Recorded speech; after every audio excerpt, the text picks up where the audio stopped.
menacé, bousculé. On a répondu avec le jeu, on a répondu avec la qualité et vraiment, on a passé une seconde mi-temps. Waouh! Salut les amis, j'espère que vous allez bien. Je me porte plutôt bien par la grâce de Dieu, mais on va parler du Barça contre le Celta Vigo. Et comme vous le savez certainement, le Real s'est incliné en après-midi aujourd'hui.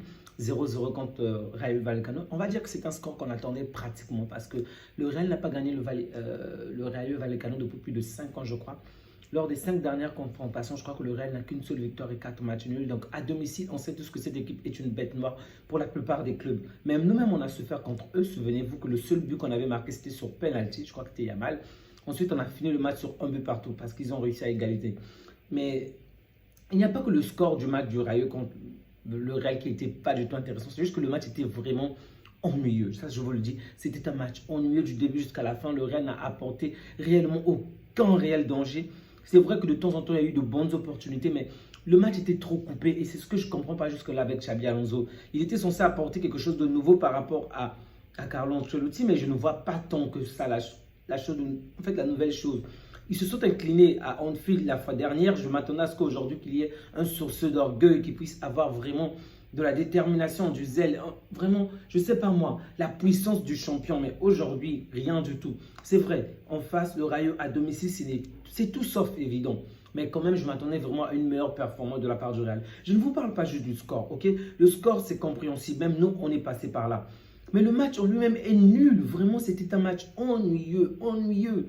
La défense n'était pas synchronisée au milieu du terrain. Le milieu n'était pas avec l'attaque. Ils étaient vraiment coupés de partout. Et j'ai l'impression que le milieu du terrain est vraiment du Real. On a l'impression qu'une équipe de D2 joue. Sincèrement, ils sont nuls. Leur milieu du terrain n'est pas du tout effrayant. Et pourtant, c'est nous qui avons des joueurs qui sont absents. Et c'est le Real qui me sort ce genre de performance au milieu du terrain. Sans blague. Évidemment que j'étais content que le Real ne puisse pas avoir, on va dire, de la domination, de la suprématie sur l'adversaire, mais je ne vais pas vous mentir, j'ai vraiment baillé pendant le match du Real et j'ai même pas eu envie de commenter le match. Vraiment, c'était très très ennuyeux de la part du Real, un mauvais match. Et donc, ce qui fait nos affaires, parce que grâce à la défaite, grâce au match nul du Real et à notre victoire, on revient à 3 buts face à l'adversaire, donc face à ce Real de Madrid. Villarreal est 3e et l'Atlético 4e. Bon, parlons déjà du match du Barça, parlons du principal sujet de cette chaîne, le Barça, le Barça, le Barça. La mauvaise nouvelle de la soirée, c'est que Frenkie de Jong a pris un carton rouge. Oh, ça c'est dur, je vous assure que c'est très dur parce que jouer sans Frenkie de Jong contre Bilbao, ça va être compliqué pour nous. Je ne dis pas qu'on va perdre ou qu'on va gagner, mais le match sera beaucoup plus complexe que s'il était là. C'est quand même la valeur sûre. Au milieu du terrain, c'était aujourd'hui de très très loin, peut-être l'homme du match. Il a joué en tant que 6. Mais il fallait voir son match. Il était tellement intéressant défensivement, offensivement. Il était très bon. Donc, De Jong était en 6. Olmo, je dirais, en 8. Et Firmin en 10. En toute sincérité, je ne trouve pas l'intérêt de voir Firmin et Olmo être là lorsque De Jong est là. Vraiment, cette combinaison, je ne la trouve vraiment pas intéressante. C'est vrai que de temps en temps, ils ont essayé de faire quelque chose. Et on a vu Olmo jouer dans des petits espaces. Mais sans blague, ce Olmo-là ne me plaît pas du tout. Il ne me plaît pas du tout. Je préfère un Olmo qui va vraiment de la surface, qui fait un peu comme ce que Firmino fait, mais en allant vraiment de l'avant. Mais celui-ci ne le fait pas, il ne dribble pas. Il est trop statique. Il n'apporte pas grand-chose lorsqu'il y a déjà De Jong ou Firmino. Ok? Bon, le match prochain, ça sera peut-être différent puisque De Jong ne sera pas là. Mais je ne vais pas vous mentir, je ne suis pas rassuré au milieu du terrain avec Olmo. J'aurais vraiment souhaité qu'on laisse Casado, qu'on mette quelqu'un d'autre, mais pas Olmo. Cette combinaison avec Firmin et De Jong, vraiment, je la trouve pas intéressante. Donc ça, c'était la petite minute concernant le milieu du terrain. Mais sinon, dans l'ensemble, le milieu a quand même été correct. Ok. En première période, on a quand même suivi pas mal d'actions, mais ce n'était pas la faute du milieu. C'est à cause de notre positionnement qui est beaucoup trop haut. Ok. Le positionnement qui est beaucoup trop haut, excusez-moi. On est carrément au niveau de la ligne médiane et trop souvent, on se met en danger, encore une fois, malheureusement. Je ne sais pas, il faut que Flick trouve des moyens, vraiment des méthodes pour qu'on puisse être un peu plus en sécurité. Parce que lorsque nos joueurs se mettent carrément sur la ligne médiane, facilement ils se font prendre par l'adversaire. Parce que l'adversaire ne franchit même pas la ligne. Eux, ils se positionnent, ils ne font pas attention à la ligne. Et au final, même lorsque l'adversaire est dans notre dos, il n'est jamais hors jeu. Et au poteau, on n'a pas un gardien rassurant vraiment. Oh mince. Mince. Joan Porta, je ne crois même pas que j'ignorais que tu devais être aussi important à nos yeux de cette manière-là, en très peu de temps. Sans blague, punaise. Lorsque je vois Chesney au poteau, j'ai vraiment mal à la tête. Chesney, vraiment, j'ai l'impression que le mec joue contre nous. Comme je l'ai déjà dit le mal passé, il joue contre nous. Toutes les fois qu'il y a une action, ça finit par un but. La seule fois où il a réalisé un arrêt, c'était le joueur est hors jeu. Mais Chesney, c'est quoi ce niveau? Vraiment, la saison dernière, en fin de saison, on regardait déjà de quelle manière il déclinait. Et c'est pourquoi je le disais très bien. Il fallait qu'on laisse Chesney partir, qu'on laisse nos deux jeunes gardiens. C'est semblable. Aujourd'hui, j'ai l'impression que même si on met Astralaga, on met notre gardien même de la baie, on aura de meilleurs niveaux, de meilleures performances que Chesney. Non, sans blague. Non seulement il est inefficace face aux arrêts, face aux contre-attaques de l'adversaire, mais même lorsqu'il faut sortir la balle, même lorsqu'il faut aller de l'avant, récupérer la balle, relancer le jeu, la balle sort constamment. Oh, Chesney, mince. Mais quel niveau médiocre.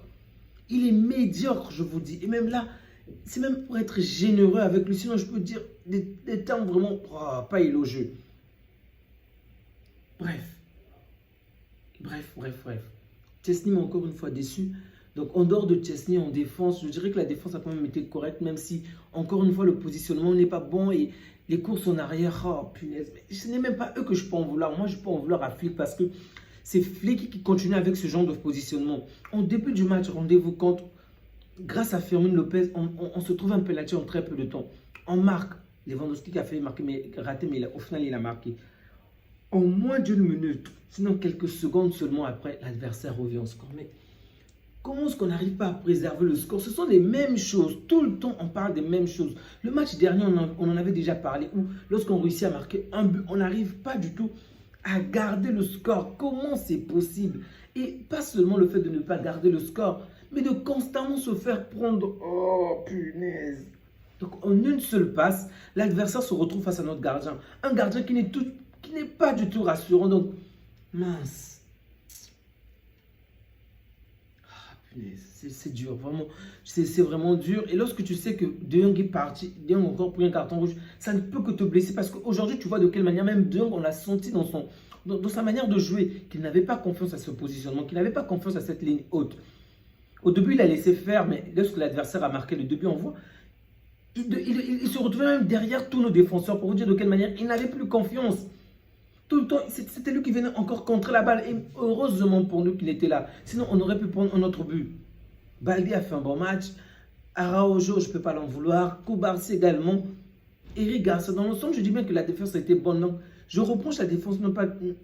les reproches que je fais, ce n'est pas le fait qu'on puisse avoir une mauvaise défense. Non, c'est parce que notre positionnement est beaucoup trop haut.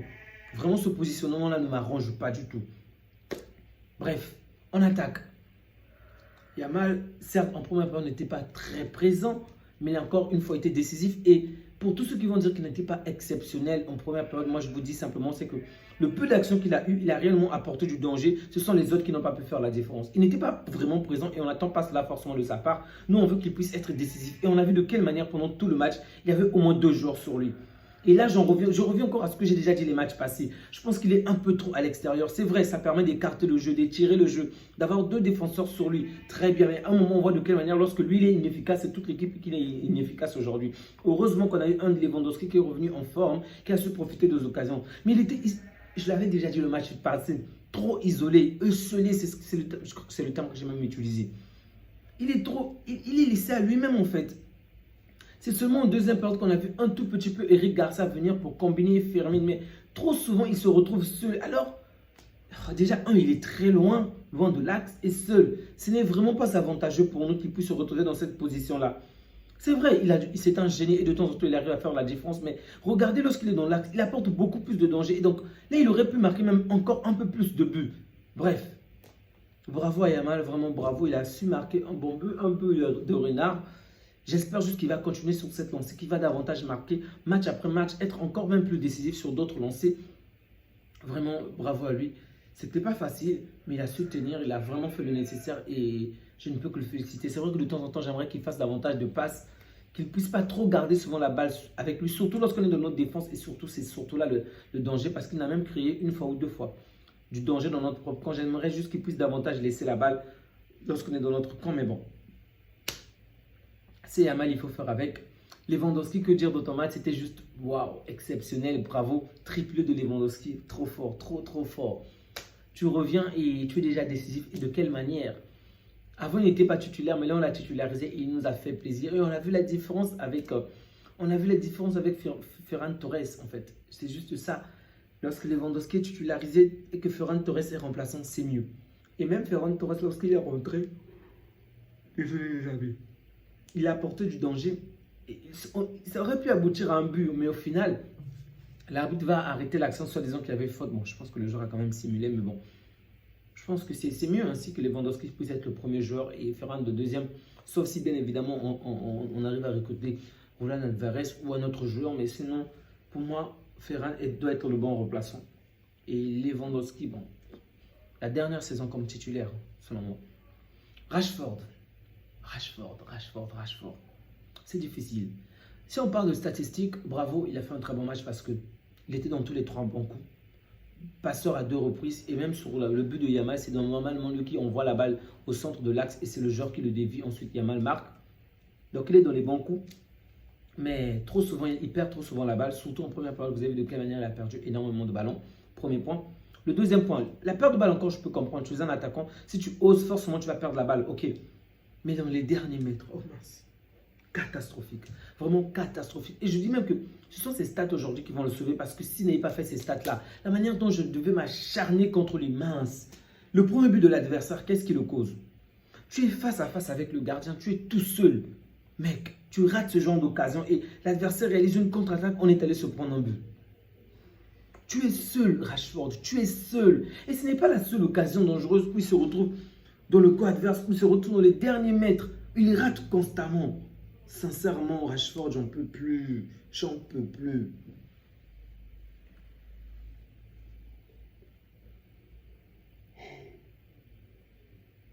Je comprends. Je comprends. C'est un Anglais, il veut s'adapter, il faut du temps. Ok.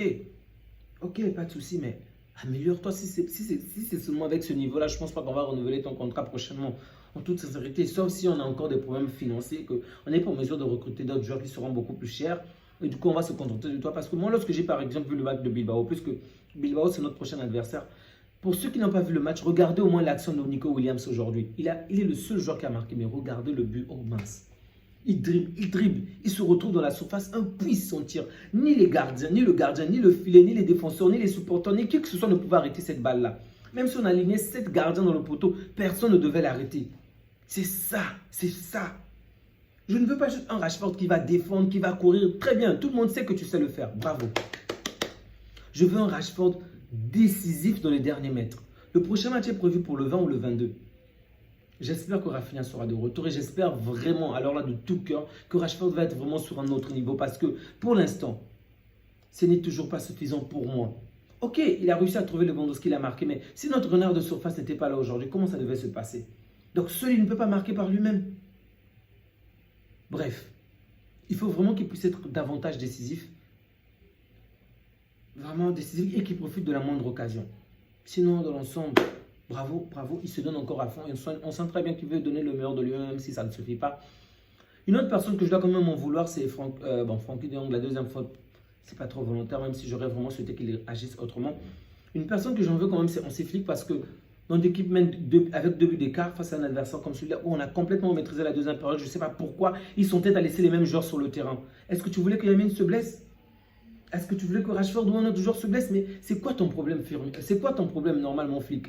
Tu es normalement la personne qui réalise des remplacements le plus tôt possible. Aujourd'hui, ton équipe a l'avance, ton équipe a le contrôle. Pourquoi tu gardes ces joueurs-là qui sont restés tellement longtemps sur le terrain? On a vu de quelle manière ils étaient épuisés. Araujo qui commençait même à vouloir demander un remplacement. Ça n'avait aucun sens, vraiment aucun sens. Surtout lorsque tu sais que sur le banc de touche, tu as un jeune comme Bardi. Je comprends que tu ne veux pas sortir Yamal. Mais quand même, mets-nous Bardi à la place de Rashford, à la place de qui que tu veux. Mets-nous Bardi, mets-nous d'autres joueurs en fait. Ceux qui sont là sont épuisés, ils commencent à prendre des cartons bêtement. J'ai vraiment pas aimé le coaching de Flick. Au terme de remplacement, vraiment en termes de remplacement. Sinon, si on parle de la deuxième période, c'était plutôt cohérent, c'était plutôt bien parce que la première période, on a vraiment manqué d'envie. Il n'y avait pas le pressing offensivement, défensivement, c'était catastrophique. Mon deuxième période, on a vraiment corrigé cela. Ça, c'est le très bon point. Même si la ligne haute, je ne pense pas que c'est maintenant que ça va changer. Flick est borné, je ne pense pas qu'il va changer ce point-là. On va continuer sur ce point. Il faut juste espérer que nos attaquants à nous vont marquer beaucoup plus de buts que l'adversaire. Parce que espérer un changement sur l'alignement, je pense qu'aujourd'hui, c'est pratiquement une utopie. Vraiment une utopie pour nous. Quoi d'autre? Bon, je vais m'arrêter là pour la soirée. J'espère juste que les prochains joueurs, les prochains matchs, on va vraiment être sur une meilleure lancée, marquer beaucoup plus de buts et se prendre le moins de buts possible parce que avec Chesney au poteau, c'est vraiment pas rassurant. Le prochain match contre Bilbao, ça ne sera pas évident pour nous sans Frenkie de Jong. J'espère que Pedri ou d'autres joueurs seront vraiment de retour et ils pourront faire le nécessaire pour que nous puissions remporter ce match-là parce que c'est quand même une victoire très importante. Le but, c'est de vraiment non seulement gagner l'Atlético Bilbao, mais écraser Bilbao. Encore, on sera à domicile, nous serons à domicile normalement. Mais si on pouvait les écraser avec un score très important, ça me ferait énormément plaisir, vraiment énormément plaisir par rapport à tout ce qui s'est passé en été. Les amis, prenez bien soin de vous ainsi que des vôtres. Et merci encore à vous qui soutenez la chaîne à travers des likes, à vous qui soutenez la chaîne en visionnant la vidéo, la totalité de la vidéo. Ça rapporte énormément de soutien et vous n'avez vraiment pas idée à quel point ça me fait plaisir. Vraiment que Dieu vous garde, qu'il vous bénisse abondamment. Prenez soin de vous ainsi que des vôtres. On se dit à bientôt. Ciao.